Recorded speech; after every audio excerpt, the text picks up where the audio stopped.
大家好，今天講儲不到錢的三大原因。第一，鼻子狀態影響財運，鼻頭、鼻翼有痣、生暗瘡、脫皮、粉刺多或顏色灰暗紫，易破財。鼻子乾淨光亮，帶點油光則財運好。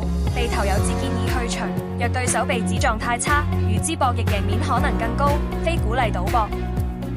第二，與父親關係是關鍵，八字中財星代表父親，若與父親關係差，不尊重甚至排斥，會導致賺的錢亦花掉，薪資漲幅也可能比同齡同資歷者低。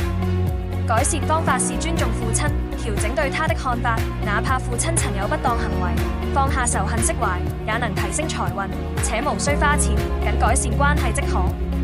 第三，手指縫與鼻孔影響漏財，手指合攏透光，縫大易漏財，可戴戒指改善。男性鼻孔大，正面可見，也易漏財，可留鬍鬚應對。建議大家反思與父親的關係，助力儲蓄。大家記得分享給其他人看，記得訂閱和留言給我看你們的想法究竟是什麼。好，下次再見，拜拜。